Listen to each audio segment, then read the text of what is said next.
Oi, pessoal.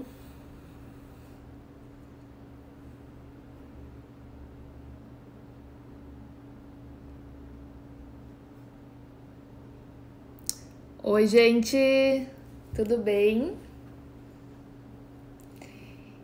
Então, vamos começar a nossa live. Minha primeira live sozinha, tá? Eu tô um pouco nervosa. Vou contando aqui um pouco pra vocês sobre como essa live foi criada, na verdade. Na semana passada eu lancei um desafio aqui, desafiando todo mundo a escrever um artigo jurídico, que eu ia abrir a seleção de artigos lá pro meu blog.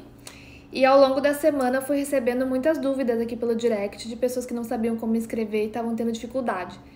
Daí por isso que eu resolvi fazer essa live para ajudar vocês um pouco, trazer algumas dicas aqui pra gente fazer um artigo jurídico aqui na internet ou um artigo jurídico acadêmico também, tá bom?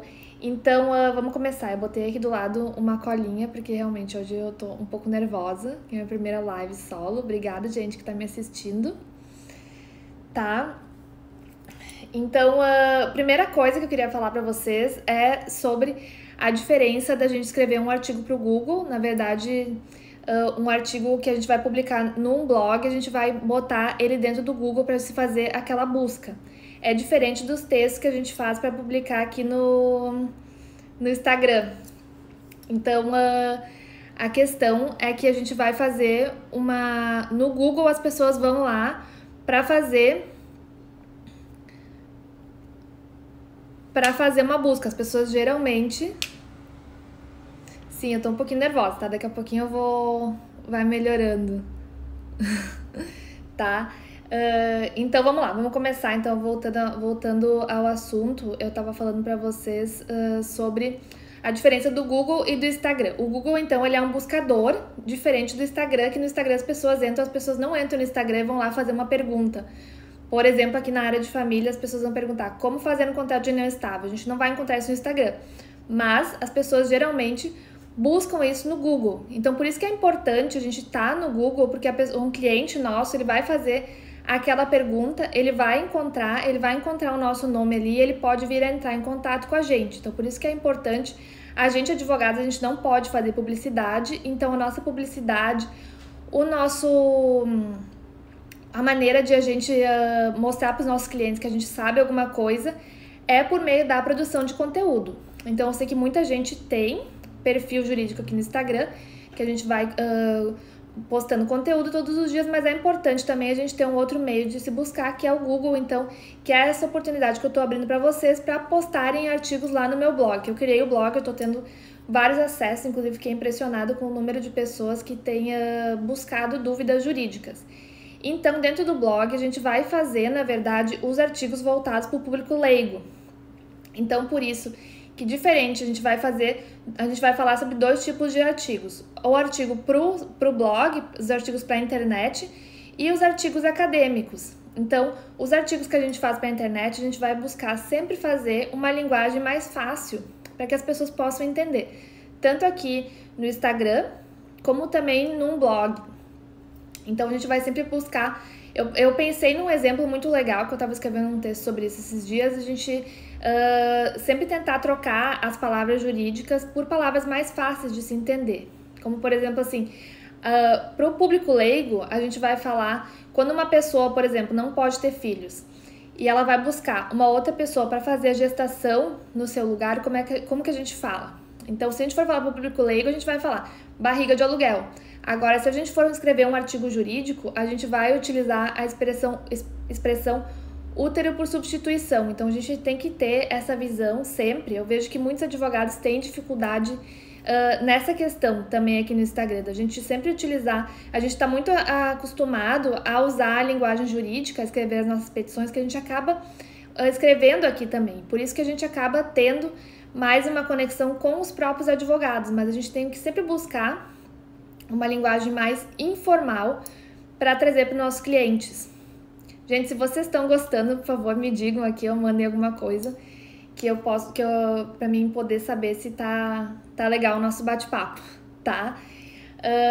Bom, então, artigos de internet, artigos acadêmicos, tá? Então, nos artigos acadêmicos, a gente vai realmente utilizar uma linguagem mais formal, porque realmente o nosso público dos artigos acadêmicos vai ser um público de advogados, provavelmente estudantes de direito, não é? Então, para a gente começar a escrever os artigos para um blog, para o Instagram, vamos utilizar uma linguagem mais informal. Eu às vezes escrevo artigos aqui para um jornal aqui da minha cidade, eu até recebi um elogio da editora que eu estava utilizando assim uma linguagem bem simples. Eu sempre procuro utilizar a linguagem bem simples para que qualquer um possa entender. Então, você escreve o texto, depois você lê e você pensa, olha, se eu não fosse advogado, eu conseguiria entender esse texto? Que nem a gente também, quando vai buscar alguma coisa no Google, a gente está com algum problema de saúde, a gente vai buscar no Google, a gente não vai ler aqueles artigos específicos de medicina, a gente vai querer alguém que solucione o nosso problema de uma forma simples, não é? Bom, falado isso então, a diferença entre os artigos de internet, os artigos acadêmicos, a gente sempre buscar uma linguagem mais informal, uma linguagem mais simples, tá bom? Depois também, quando a gente vai escrever um artigo na internet, tanto na internet como um artigo jurídico também, é importante a gente escolher muito bem o nosso título, porque na verdade a leitura começa sempre com o título. Se a gente conseguir trazer um título chamativo para a pessoa que vai ler, a pessoa tem muito mais chance. Então, já esses tempos eu li uma pesquisa dizendo que 90% das pessoas começam ou desistem de uma leitura lendo o título. Então, assim, aqui na internet, tanto aqui no Instagram como no Google, em blogs, em sites, é legal a gente começar, às vezes, escrevendo um texto assim. Eu acho que fica legal, às vezes, quando eu vou começar a escrever, eu tô sem inspiração, eu penso, 5 coisas importantes para quem quer fazer um contrato de união estável. Ou 5 razões para você fazer um contrato de namoro. Sempre assim, às vezes quando a gente coloca um número na frente, parece que fica mais fácil a gente conseguir formar tópicos e continuar aquele texto, não é?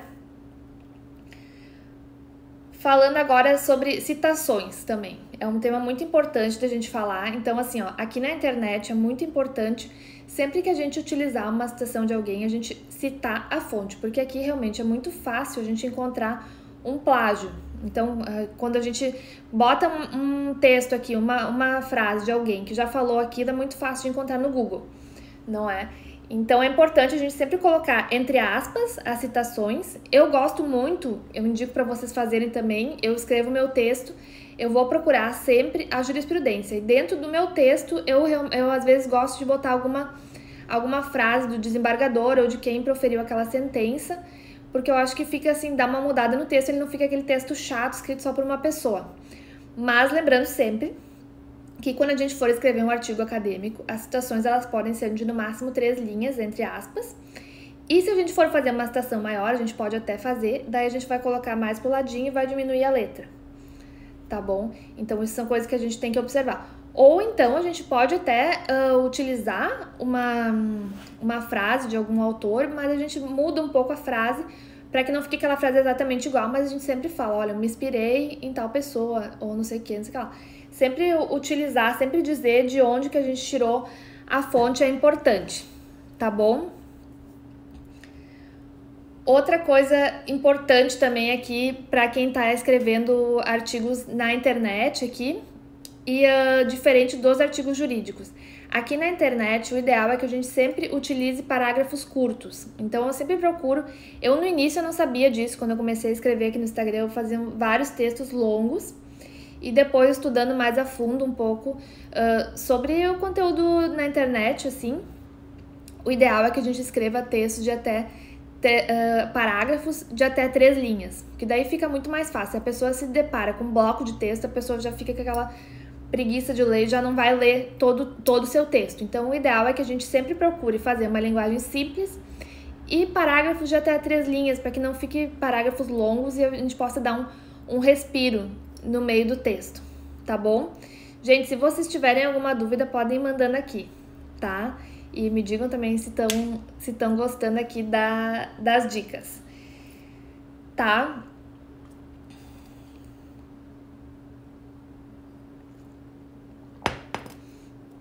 Mas enfim, então a questão dos artigos de internet, a gente sempre tem que lembrar que a pessoa que a gente está direcionando é uma pessoa leiga, quando a gente vai publicar alguma coisa no Google ou num blog, como eu estava falando antes. Até mesmo quando a gente fala do Instagram. A gente sempre tem que pensar num leigo lendo aquilo, a gente tem que fazer uma linguagem mais acessível, parágrafos curtos sempre, mostrar sempre de onde a gente está tirando a citação. É legal também a gente sempre pegar e trazer decisões, porque aquilo parece que solidifica mais o nosso texto.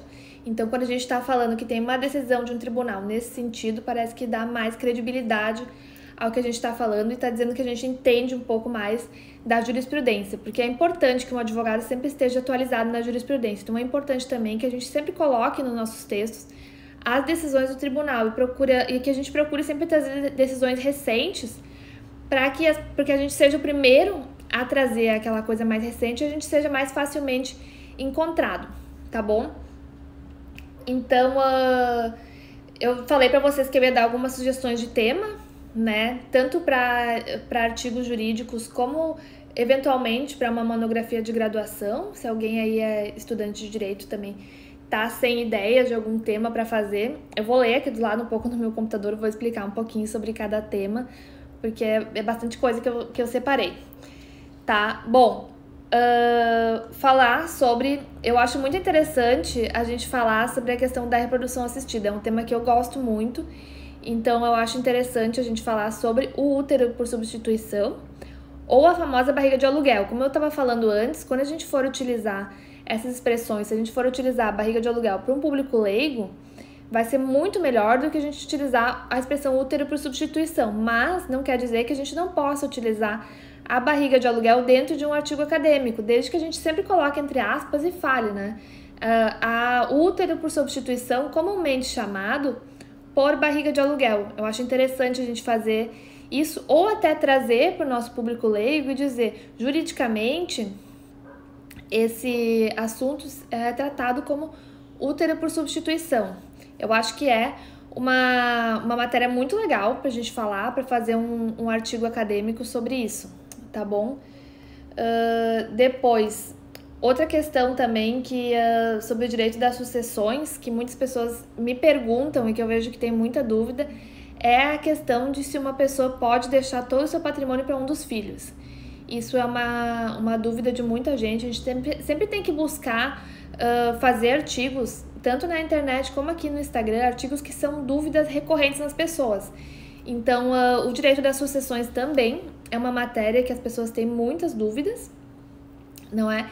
E sobre essa questão da herança, muita gente então se preocupa com o patrimônio, então é legal a gente escrever artigos nesse sentido. Eu vejo muita gente me pergunta também a questão da sucessão do companheiro, se o companheiro tem direito sucessório, a gente já sabe que ele tem, mas a gente tem uma decisão recente ali do STF que julgou que o companheiro ele é equiparado ao cônjuge sobrevivente, por isso ele tem direito à herança, tá bom? A questão das doações em vida, como que funciona se um pai quer fazer uma doação para um filho e não vai fazer para o outro, as chamadas doações inoficiosas.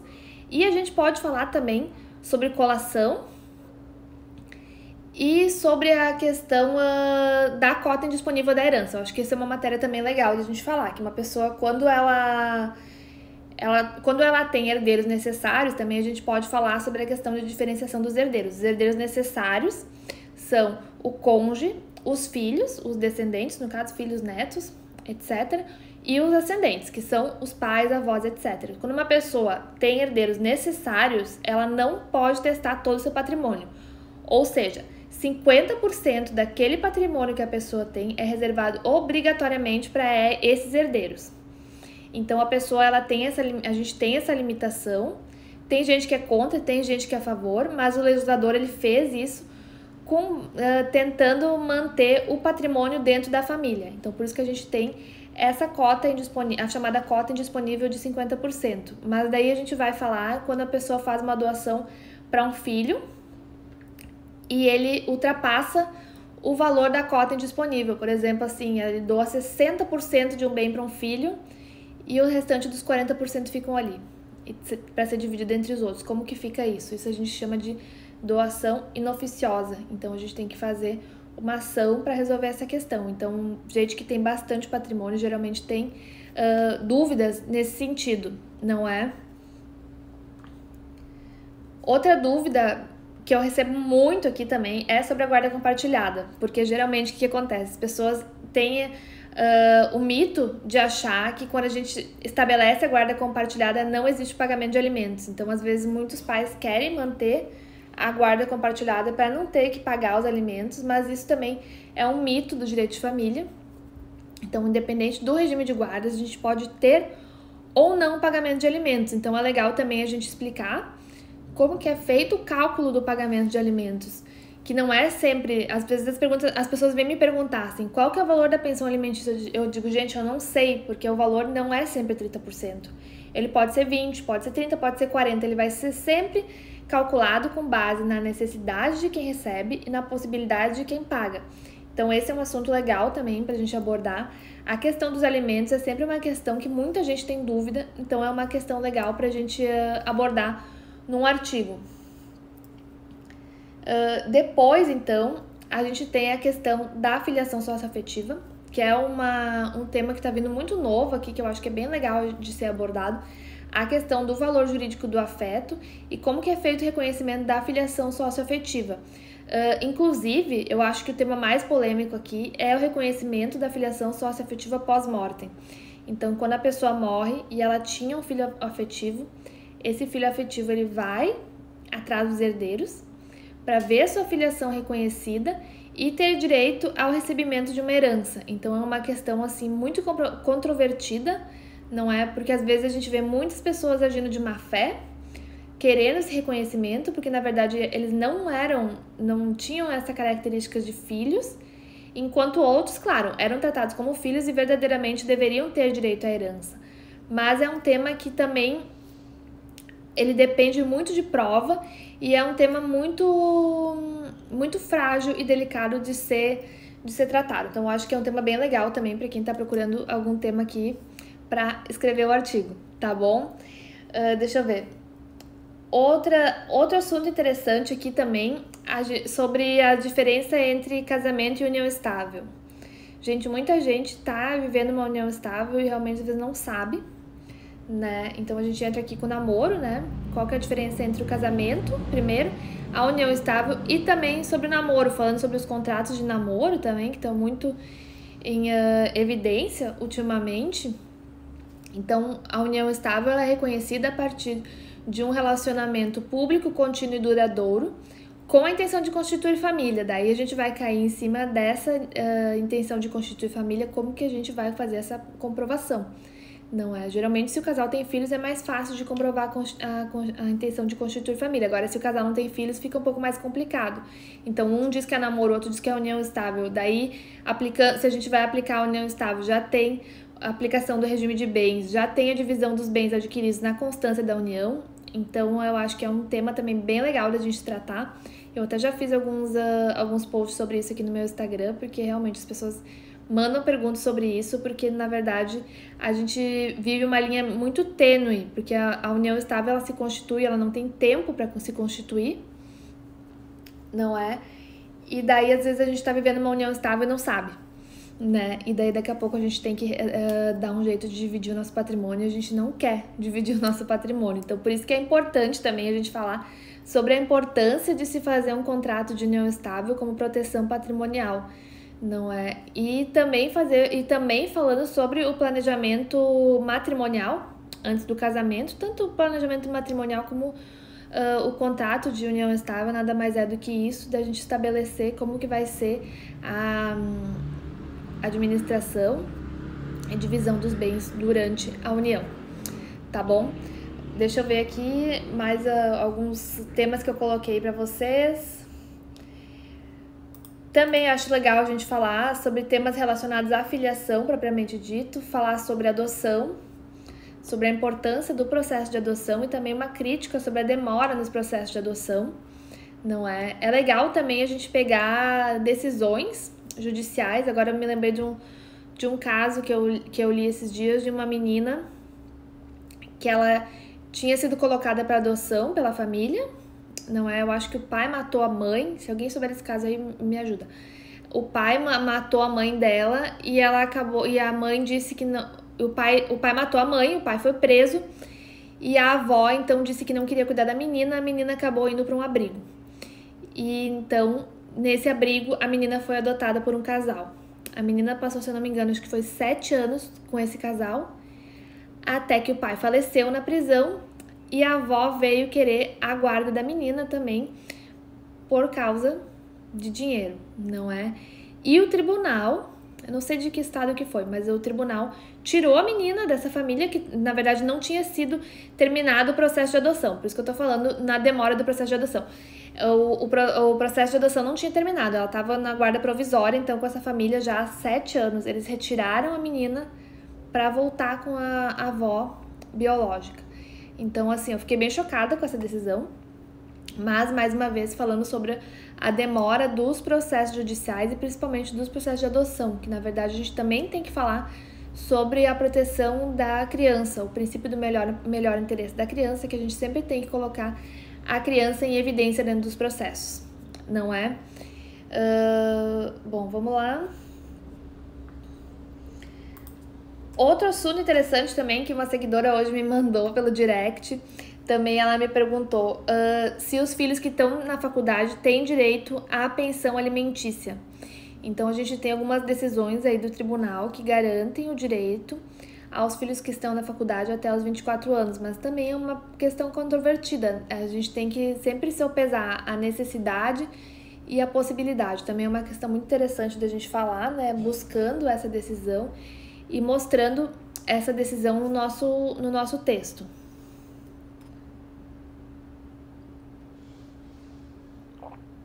Gente, se vocês estão gostando aqui da live, me manda um joinha aqui, tá bom? Sobre a questão, a gente pode escrever também, fazer um artigo falando sobre os vários regimes de bens do casamento. Então, na verdade, a gente pode falar sobre todos os regimes de bens, o regime da comunhão parcial de bens, que é o regime legal aqui no Brasil, o regime da separação de bens, que a gente tem também uma crítica para a separação obrigatória de bens, que toda pessoa com mais de 70 anos ela deve casar obrigatoriamente pelo regime da separação de bens. O regime da participação final dos aquestos, que no meu ponto de vista, é um regime muito bom.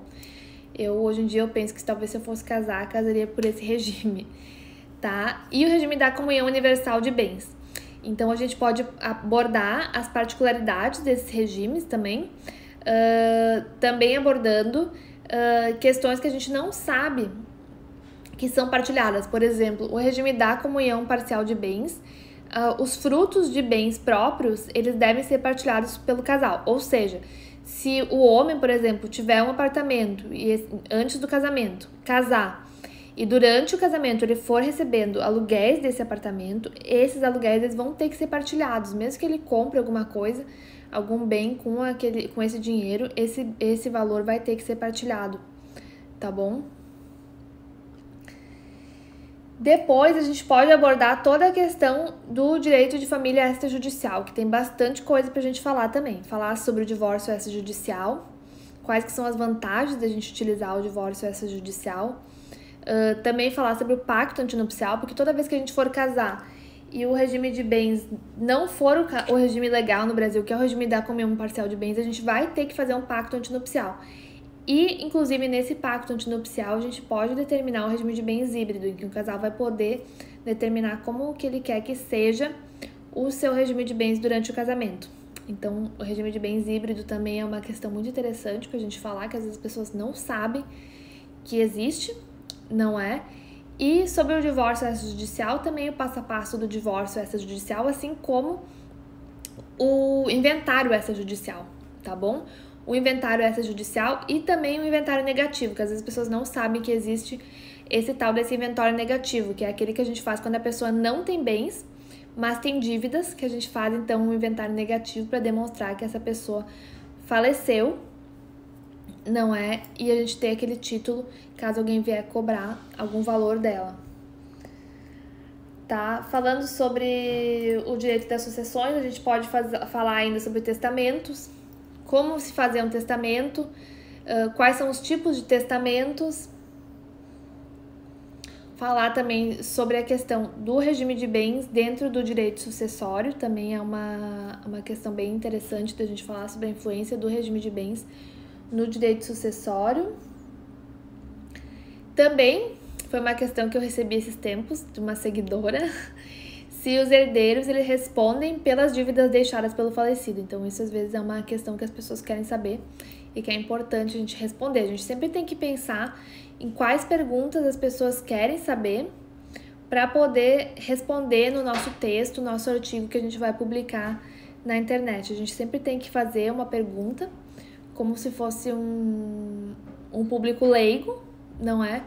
Para poder formular uma resposta. Tá bom? E daí, assim, a questão dos procedimentos extrajudiciais também eu acho muito interessante a gente fazer para mostrar para as pessoas que, às vezes, ao utilizar o inventário, o divórcio extrajudicial é vantajoso, tanto para nós advogados, que a gente faz um procedimento mais rápido, mais simples, como para as partes também, que vai ser um procedimento bem menos oneroso e demorado, porque hoje em dia a gente pode fazer um divórcio extrajudicial. Em questão de uma semana, a gente consegue fazer o divórcio, tá bom? A gente pode também falar sobre a questão da mediação, sobre a importância dos acordos, tá bom? Então, me mandem aqui se vocês têm alguma dúvida ainda, tá bom? Então, isso para relembrar sobre a importância de a gente escrever um artigo para colocar na internet, né? Tanto a gente ter o nosso perfil aqui no Instagram para mostrar para as pessoas o nosso trabalho, porque na advocacia a gente tem essa dificuldade a gente não pode fazer propaganda direta, a gente tem que, na verdade, nosso meio de mostrar o nosso trabalho e de criar a nossa marca aqui é a produção de conteúdo. Então, por isso que é importante. O conteúdo, na verdade, a Regiane Toigo que fala isso sempre, adoro a Regiane Toigo, quem não segue ela pode seguir lá, que ela fala muito sobre marketing digital. Ela sempre fala que o conteúdo ele é empilhável. Então, quanto mais conteúdo a gente produzir, mais as pessoas vão querer ler e saber sobre aquele assunto. Então, a gente tem que produzir muito conteúdo para poder construir a nossa marca e construir a nossa autoridade. Porque no momento que a gente começa a produzir conteúdo sobre um assunto, demonstrar que a gente sabe, não basta a gente saber, a gente tem que mostrar para as pessoas que a gente sabe. A gente começa o nosso processo de construção de autoridade aqui dentro do Instagram, ou no Google, ou no YouTube, onde for que vocês quiserem produzir esse conteúdo, tá bom? Então, bom, gente, acho que a nossa live vai ficando por aqui. Eu espero que vocês tenham gostado, tá bom? Se tiverem alguma dúvida, mandem aqui embaixo. Eu falei vários temas legais aqui, então vou esperar os artigos de vocês. Dependendo do número de artigos que eu receber, eu posso abrir mais umas vagas pra gente publicar lá, porque eu acho que é importante a gente dar essa visibilidade jurídica também pro nosso nome dentro do Google, para que a gente possa ser encontrado, porque na verdade vocês já fizeram esse exercício e eu fazia muito isso, faço ainda, eu boto meu nome no Google para ver o que vai aparecer, porque às vezes eu fico pensando, às vezes eu até pesquiso, boto lá advogado lajeado para ver o que vai aparecer. Ou eu boto advogado de direito de família para ver o que vai aparecer para mim. Claro que sempre tem os patrocinados em cima, mas a gente sempre tem que tentar se manter abaixo dos patrocinados e ficar bem dentro do Google para que as pessoas possam nos encontrar. E daí, na verdade, assim, a partir do momento que um cliente nosso, ou até um advogado também, que trabalha em outra área do direito, ele tiver alguma dúvida, ele vai botar lá no Google como fazer um contrato de união estável. E a gente tem que ser essa pessoa que vai responder para eles, não é? Então, eu resolvi abrir esse espaço dentro do meu blog, porque eu estava escrevendo vários artigos, e daí eu pensei que isso seria um espaço legal para eu dar oportunidade para as pessoas, para os meus seguidores aqui, para agradecer vocês por estarem aqui comigo, né? Porque a gente tem uma troca muito legal aqui. Tô bem feliz de estar fazendo essa live. Então, eu tenho uma troca muito legal aqui com as pessoas, eu recebo muitos directs. Eu sei que às vezes participar de lives não é fácil, porque eu mesma às vezes sou péssima para participar de lives, eu fico pipocando de uma live em outra. Então eu fiquei pensando até antes de abrir essa live, pensei, será que as pessoas vão querer vir me assistir? Mas então tá, obrigado para todo mundo que ficou até aqui comigo. Tá, e voltando ao raciocínio, né? Então, esse foi a seleção de artigos jurídicos, foi um modo de agradecer, então, vocês todos por me seguirem. E eu espero que vocês tenham gostado da minha ideia, tenham gostado aqui da live, eu posso ter ajudado vocês de alguma maneira. Amanhã eu vou abrir uma caixinha de perguntas lá no meu Instagram para vocês mandarem se tiverem alguma dúvida ainda sobre a questão do artigo, tá bom? A gente fica por aqui. Boa noite para todo mundo e obrigado, tá bom?